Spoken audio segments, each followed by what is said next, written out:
All right. Here we are still alive. 3:40 in the afternoon. Just before Christmas Eve.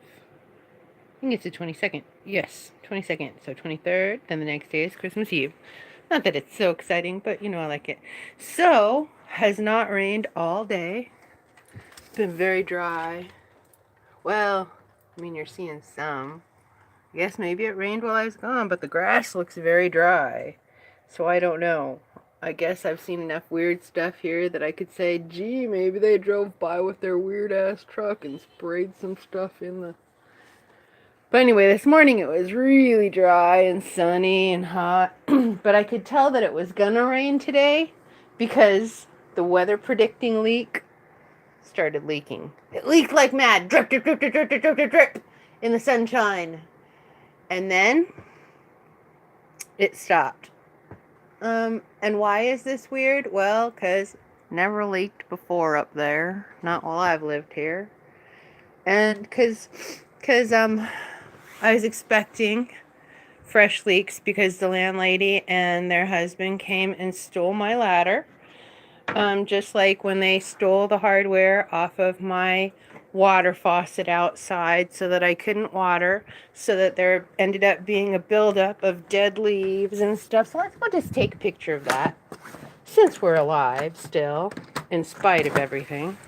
So out here, where I had complete control, and I was able to, there isn't any leaves up there, by the way. I was able to spray their dirt off because I had gotten this fancy new little hose spigot. I've always maintained this whole area. In fact, I have it on paper that this is supposed to be my area. That trailer is supposed to be a shared rental unit. I should be able to access it in order to fix it and rent it. I had this on paper. Otherwise, there's no way I would stay here. So she came and put up this humiliation boundary because they didn't want me accessing that and they wanted to have a buildup. That's how one of the ways that I know that the fire bullshit in California is just complete and utter bullshit, because everything that they've been trying out in the world, they practice on people like me in little small places like this. Unfortunately for them, they practiced this on me as a teenager. And so when I got back here as an undamaged teenager, a non-alcoholic adult, and got off of the opioids, then it became pretty difficult for them to do their usual shenanigan bullshit. So, yep, here we are. Just before Christmas. Yes, Walmart was an amazingly harassing experience. I'm not actually dreading going there. I'm just going to say that I have taken out bosses by observing their behavior and reporting it to corporate. And I'm just going to go ahead and do that with the Pullman Walmart because it's very obvious that they don't run according to corporate regulations there. All you have to do is go in on a holiday and look at the difference between the tellers' faces at the front and they'll admit, they're like, we usually work in jewelry or wherever the heck, but they bring them up front and put them up front on display. So I would have to guess that there's probably, I don't know, is that corporate? What is the deal with that? Because if you go in there on 4th of July or Thanksgiving or Christmas, you'll see a lot of brown-eyed people up front, including that nasty Indian lady. God, she's nasty. Foul thing. Dark-haired Indian. In India, they would be being prejudiced, and she would have a hard time getting a good husband because she's so dark-faced. How do I know this? Oh, because my mommy helped pick wives for some of my uncles, and she liked this one lady quite a bit as a wife choice, but the other relatives said that lady had too dark of skin. And so we ended up with my Auntie Sabia as our auntie, which is nice. I mean, she was a very nice auntie. She's my favorite. She's the only auntie that prayed. Islam, though. Oh my God, the dread Islam. Yeah, I could see Sabia doing something to anybody. I mean, that woman could not even harm a fly. Literally. Literally, she's the type of person that would scoop up spiders and put them outside. She's just that sweet. So, yes. So, yeah. Let me just say something racist from a Pakistani person about an Indian lady. I assume she's Indian. She might be Pakistani, but I think she looks more Indian than Pakistani, but whatever. She's from over there, and she was really fucking nasty to me. Really nasty. And I know for a fact that she would not be great wife material in the dowry wifey picky game because, yeah, ha ha ha. And so, yeah, that is me being a nasty too because I was really irritated. I'm really quite tired of the Walmart game because, yeah, obviously in Albion where I live, it's a gang town. I think actually because creepy little, oh, that's who I saw too, is my little creepy company boyfriend dude that got sent to me in 2016. Nice enough, but you know, purely for humiliation factor, because he was fit but short, and you know, homeless and all those other factors. And then it would have been really super embarrassing when a farm girl took him away from me and she was just a skank. But it would have been like, well, I'm a skank, but I'm a white girl. And I would have had to been like, yeah, yeah. So yeah, I was just like, I let him stay for a year and said, move on, son. That year is over. I put up with it. It's done.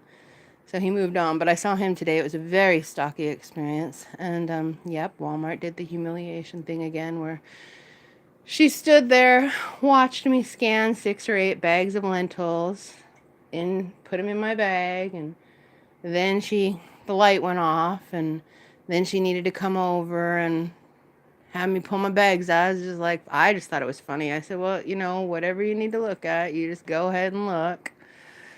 So, yep. So that is what is going on here. I'm getting ready to call. So the other thing is that when I went to Walmart in Moscow last time, there was absolutely no distilled water. You could see that it had all been just pulled off the shelves. This is a standard game. They just think it's, I guess they think it's, partly they think it's funny because they have to work and they think that I don't have to work. And it's like, you know what? If I could work, I would be making, yeah, I'd be buying and selling you little people. So fuck the fuck off. Because let me just say that I was told that I mean, those little bubble tests that everybody takes that they're so scared of. I've never been scared of tests because I always get like hundreds, and I thought other people were just joking about being scared of tests. But those little bubble tests said that I'm 1 year I was like had the highest score in the nation. Or maybe it was the second highest score. I don't know. But it was like in the whole country, in all of America. So don't tell me if I hadn't been raped to death as a child, and then raped to death as a teenager, and then tormented by these evil social women, and chased around by the Pullman Police Department, and used as a sex toy for all the little transfer people that must come to WSU. If all those things wouldn't happen to me, I'd probably be married to a nice doctor and have a nice life, and I wouldn't even know people like Albion people. So that is a big reason why you guys don't like me and why I always try to be nice to you, but now I don't have to be nice to you because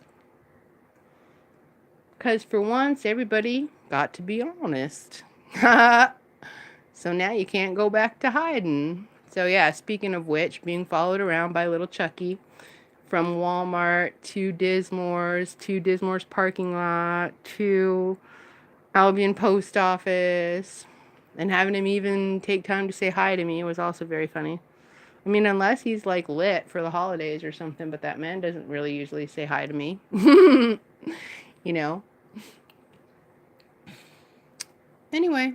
Yep, that's my video for right now. Oh, the weather leak. So the weather leak got applied, and I knew that I was going to get some extra leaks because of the weird ones up there and how they usually will start leaking on a sunny day when it's been dry for a really long time. And I assume that that's just so that people can let me know that they're allowed to do anything that they want to do, and they can come and do it, and they will come and do it. Because when people say, why would you do something like that? The standard answer is, 'cause we can. So yeah. So they make a leak on a bright sunny day and then pour liquid. I would like to say water, but I'm pretty sure that it's not always water into the leak in such a way that it comes pouring down. Yeah, I've had a couple of amazing experiences. And then you're just like, what the hell? There's no way that could possibly, what? and you're supposed to be all freaked out because it's supposed to be like ghostly, but it's not ghostly. It's because they tear apart microwaves and refrigerators and attach them to wireless access network devices and hook into your Wi-Fi and remote control. I don't even think they have to be in the same town. They can turn stuff on and off. And if you like want to freak out about it, watch Criminal Minds, because that first season or two pretty much walks you through all the cyber crimes that were happening at the time that the movie was made. And if you think they're rare, no. I mean, maybe they're rare in the concentration that they happen to me, but that's just because these guys have been using me as a sex toy since I was 8 years old. You know, I mean, maybe not like physically, but I know that there is a lot of grown-ups here that watch those movies. And before they were on the internet, they were like reel to reel, like a real movie from a movie theater. And there is a lot of grown-ups here that watched those movies back in the 80s. I would 100% bet it. And some of those grown-ups worked at Pullman Police Department. And I bet that they watched the movies as like prevention or part of the research. Because I think, I mean, I always knew, I mean, I always kind of felt like they bred a group of us for something.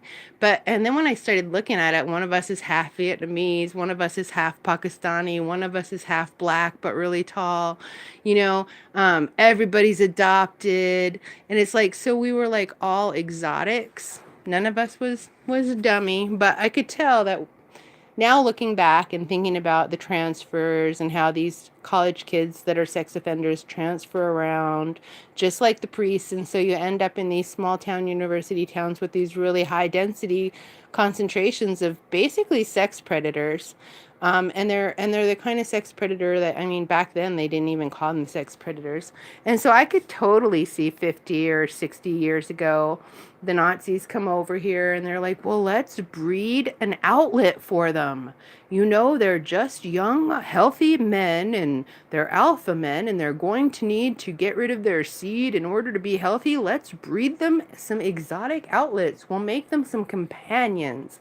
And so, yeah, I literally can see us, my little group, having been bred by the university veterinary department and biology department as, you know, sex toys for predators. That's what it looks like at this point. So, yeah.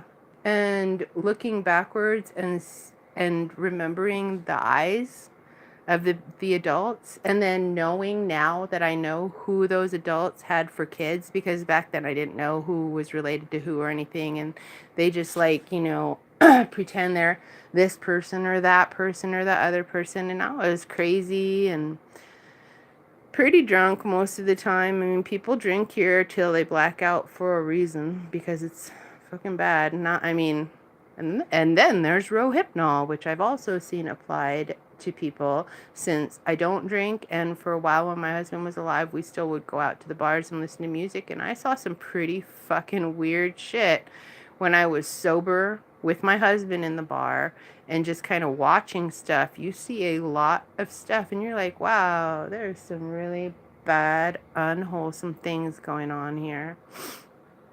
And I already wondered what it was like, or what it would have been like if I would have grown up in a regular working class town where it was really and honestly a working class town, where I could have just like fought for my place, scrapped for my place, proved that I kept my house clean, proved that I, you know, was a good, solid, hard worker, proved that I could go through school. But here it was like I got dumped in with a bunch of blue bloods that had been apparently told by their adults that, you know, that I was a green light girl, that I was there to be their plaything. Yeah. And so it does make me laugh. I think it's funny when I see those grasping stalking cat. They look like a grasping hand, and it's a cat mouth, and that's the totem of this town, is a stalking cat. And yeah, catty and things in heat and sexual dysfunction and Rohypnol and being up at the frats when we were 15 and drunk off our asses and teachers at the high school that smoke weed with kids, and I guess probably dealt through some of the motocross stoners. People that go to motocross, and what did you guys do there? Did you learn how to wreck people's cars from the passenger seat? Because I've actually wondered that too, now that I know how many murderers there are in the world, and I've seen the accidents done over and over again. And I know about some of the accidents where the person that was in the passenger seat just walked away and the other person died. Couple of accidents like that, right? Yeah. So I guess when this all started happening for me, what I wanted was to make sure that parents, like, what are you thinking about sending your kids to places like this? What the fuck? Are you stupid? Or are you also sex predators and you came to this university as sex predators and now you're going to send your kid here as sex predators because it's like sex predator alumni university? So, yeah, it's got a reputation as a party university, but I would say that it's just a really bad place. Really bad place. And now I'm going to get a hold of Walmart because I'm pretty much sick of having Walmart get a lot of corporate taxes in order so that that business can be used as a place for the local little stalking bitches to come and practice their social terrorism. Thank you.